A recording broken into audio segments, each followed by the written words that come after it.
Tonight, Chief Executive of the Ghana Investment Promotion Center, Yofi Grant, says Ghana is open and poised for more investments, particularly within the hospitality industry. He made these remarks at a breakfast meeting where the American Chamber of Commerce met with some stakeholders of the tourism industry to explore further business opportunities in the country. Following the reports by international media network CNN and Forbes magazine of Ghana as one of the top tourist destinations, the spotlight has been put on the country, attracting more investors into the space. One of such investors is the American Chamber of Commerce, a voluntary association of business and professionals working to foster business between Ghana and the United States of America. Together with stakeholders in the tourism industry, the American Business Chamber met to explore potential business opportunities in Ghana. Matilda Ahin is the president of the chamber.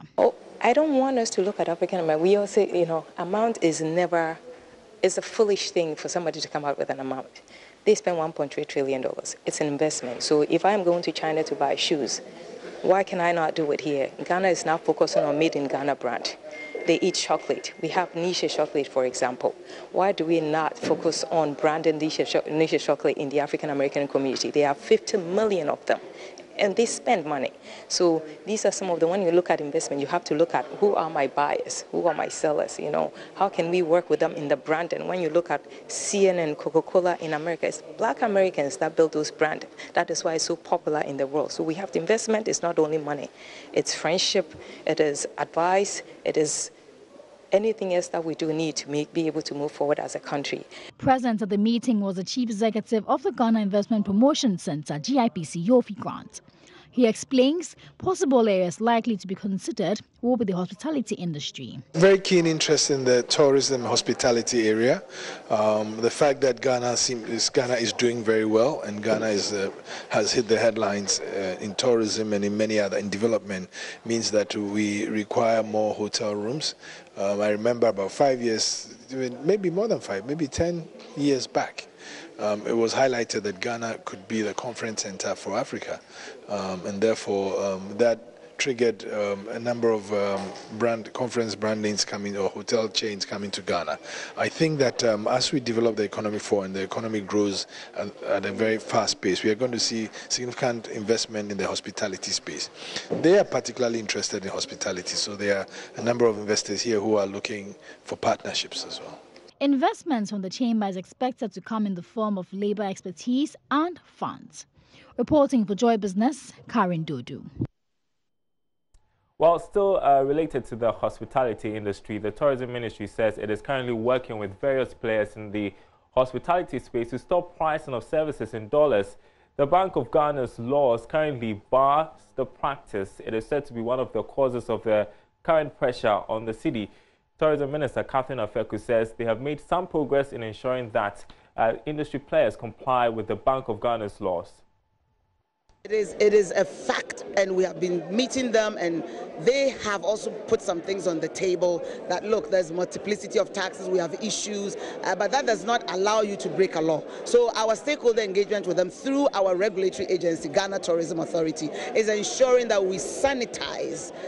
In East Africa, you do not pay in foreign currency, you pay in the local currency. The regulatory agency under Ministry of Tourism is working, and through the associations, we have GATOV, GHA, we are working with them to meet their needs so that they can also be caught culpable of breaking the law. It has gotten to a place where we move from moral suasion to taking action. Not yet, because the truth is we have more than 5,000 establishments. There are very few at the big names. You don't want to put anybody on the carpet, but the big names are the ones practicing. If you go to Izulezo and you are going to stay in a room, they charge you in cedis. It is the big ones in the regional and the capitals that are culpable. So we don't want to lump, it's not fair. We don't want to lump everybody in the industry as being found culpable of breaking that law. It's a few, and those are the very few that give the bad name, and they are the ones that we are engaging and telling them that it is not good.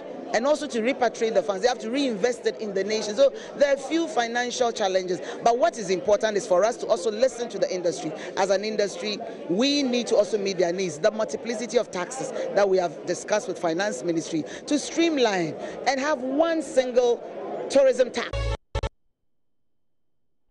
You're watching Business Live. We want to take you back to yesterday's State of the Nation address, where the president essentially said there was going to be a review of tax exemption policies because of the huge losses incurred by the country. We'll tell you why we are bringing this up, but listen to the president when he addressed Parliament yesterday.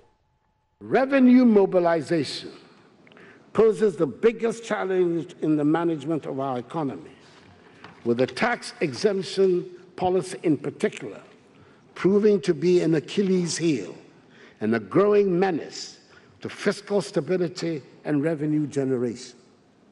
In the last 8 years, tax exemptions in respect of import duty, import VAT, import NHIL, and domestic VAT have grown from 392 million cedis, that is 0.6% of GDP in 2010, to 4.6 billion cedis, that is 1.6% of GDP in 2018. Corporate and individual income taxes, concessions on tax rates, petroleum tax reliefs, customs tax exemptions enjoyed by diplomatic missions, and waiver of processing charges at the ports. If we continue at this rate, in less than 16 years, Mr. Speaker, this is not sustainable. Well, the business community has welcomed the president's resolve to deal with the losses accrued from tax exemptions here in the country. They have described the move by the president as positive. There's more in this report. The local business community has welcomed the president's move to deal with losses accrued from tax exemptions in the country. President Akufo-Addo in the State of the Nation's address yesterday stated that government will review the country's tax exemptions policy as Ghana continues to lose billions of cedis in the process. The Ghana Union of Traders Association, GUTA, has described the move as positive. Reacting to President Akufo-Addo's announcement yesterday, the president of the Ghana Union of Traders Association, GUTA, Dr. Joseph Obeng, said the move will offer traders a level playing field when it comes to payment of tax. I've been crusading on these grounds for quite a long time. I've given figures even to that effect from whatever research that I did, and it amazed people. And so I'm over-enthused, the recognition that the president have on this issue. And he should fast-track on working on this so that the exemption is done with totally, so that we, those of us who are normally being made to pay, will have some respite. The State of the Nation's address saw the president touch on various economic issues except the city. Already, the business community has warned the persistent fall of the city continues to stifle growth. Meanwhile, Dr. Joseph Obeng has been explaining to Joy Business how businesses are cushioning themselves against the city's fall. Normally, is for you to even hold on your stocks. If you are not able to do that, then you have to also project the fact that the dollar is on ascendancy, is on the rise. You also have to project higher, and that one also fuels even inflation, because it means that people will necessarily have to even overprice to meet their projected target. Meanwhile, the Chamber of Commerce and Industry is also cautioning there could be some job losses and collapse of businesses should the city continue to fall. Nana Appiagyei Dankawusu I is president of the chamber. Seriously, for the city, anytime it starts running away from, the dollar running away from the city, then it makes that the economy is becoming quite very difficult and challenging. So it is something that we need to all collaborate and do something about it. Other than that, it will hijack and throw our budget overboard. So far, the president has noted that all economic policies are yielding the desired results, leading to the international investment community's preference for Ghana as a destination for foreign direct investment. Well, still on taxes, the Ghana Revenue Authority is on a nationwide operation to enforce the tax dam policy, which it says has not been encouraging. Officials of the GRA visited some shops unannounced to check whether products were affixed with a tax stamp or not. Well, leader of the task force, Spio Abedu, says the exercise is also to ensure only wholesome products are put on the market. Prince Apia reports from Kumasi. The task force is made up of officials of the Ghana Revenue Authority and its Customs Division. They visited warehouses and production outlets for products listed under the tax stamp policy. Products without tax stamps were forced to be taken off the shelves and confiscated. Defaulters tried unsuccessfully to secure pardon for breaching the law. Leader of the tax stamp task force, Spio Abedu, observes there's a lot of work to upscale what he says is current partial compliance. The production centers or the manufacturing centers, and we dealt with them. So following from that, we went on to the retailers and wholesale, and that's what we are on. So if we are able to achieve that, then we will know that we have worked so well. If we are not, then we will go back to the decision. But that will be in the hands of management to do that. But for us now, we're making sure that the outlets, the retail shops, they are complying. Well, from the places we have visited, we could see that in spite of the warnings given, not all are complying. But I must admit there is some other products that are complying. So overall, we say there's partial compliance. More are complying than not complying, because I think you would expect that total, but you wouldn't get everything. But from when we went to some of the shops, we realized that a majority of the product have the stamps, which is quite higher in terms of compliance compared to last year. So we say there's some positive side. Mr. Abedu says notice to producers and importers. The enforcement exercise will continue till they fully comply. Next line of action, you only seize them and then what? Well, they will be made to pay the full duties and taxes that go with those seized products. Are there going to be extra fines? Well, if there need be, it will be. Okay, so I told you earlier on, the taxes that goes with them will be worked out with the necessary penalties, and they will be made to pay. If they are unable to pay, the law has other things which, like imprisonment and other things, they are all part of it. But we take it one by one. So for now, we're doing seizure, and then we'll take it from there. If the penalties and duties are worked, they will be made to pay. Prince Apia reporting. Well, in other news tonight, residents of 4 communities in the Amansia South district of the Ashanti region are protesting Asanko Gold Mine's failure to offer them jobs and pay them compensation for exploiting gold on their land. Now, some inhabitants of communities under the Kuniase lecture area met to vent their spleen. Love FM's Kwesi Debra reports.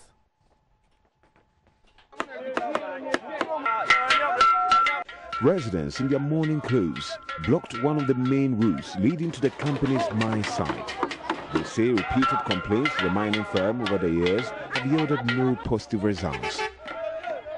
Residents also accuse the company of preventing them from accessing dump site for livelihood.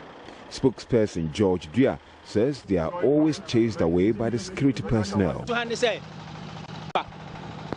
The mining firm employs so many non-natives. They've cleared all our cocoa farms. Even when we go to the dump site, they chase us away.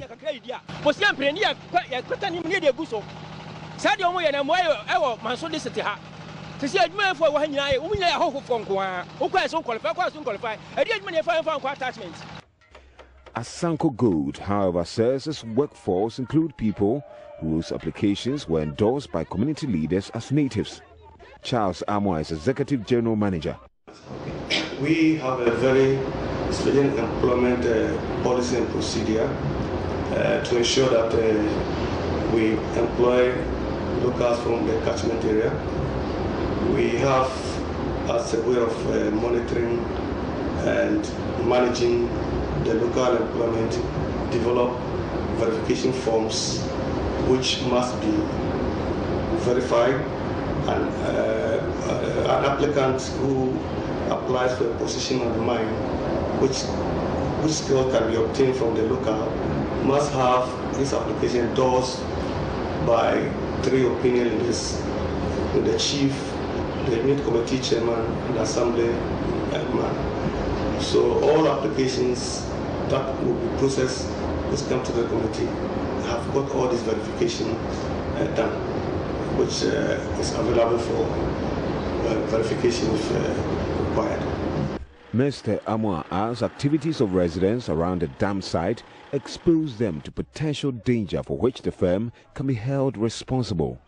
For the past 2 weeks, we realized influx of people from the community have been trooping onto our operational area on the lease. And we as a mining company have got the obligation to ensure the safety of all on the mine. In fact, there's a requirement by MINCOM that the safety of all is taken very paramount by the manager of the mine. So when we realized the influx of the community onto the waste dam over a 2-week period, management sat down and decided to put in measures that will not be attractive for the people to troop onto the dam, which is an active mining area. Reporting for JoyNews, Kwesi Deborah.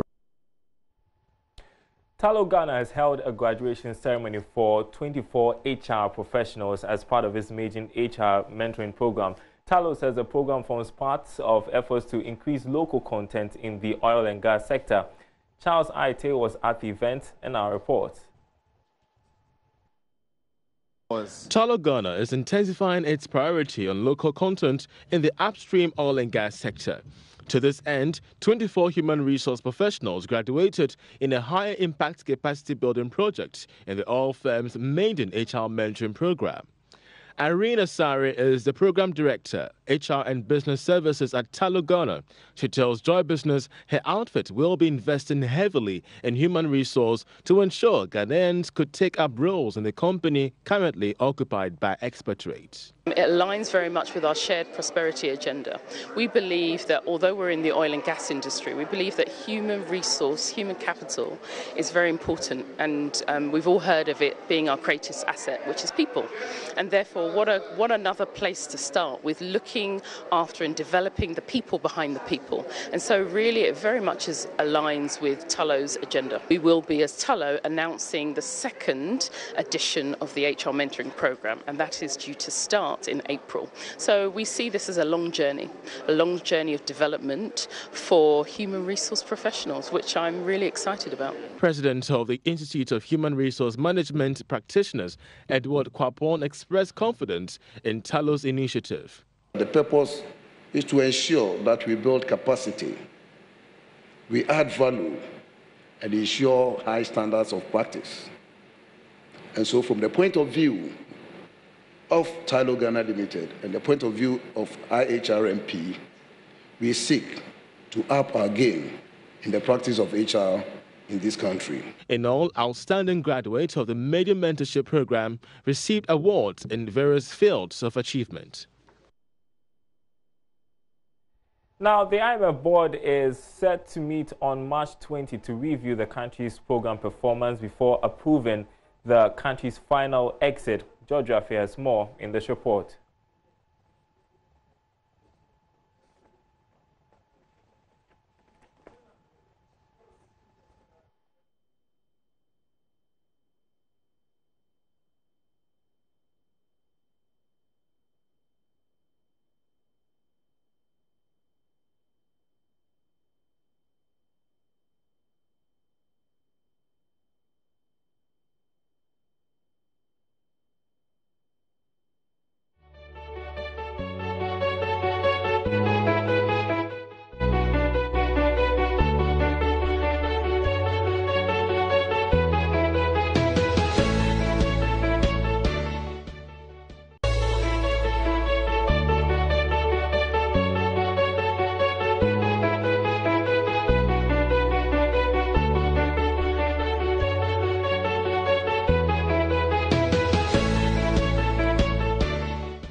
Apologies about that. We couldn't bring you the IMF story, but do stay with us.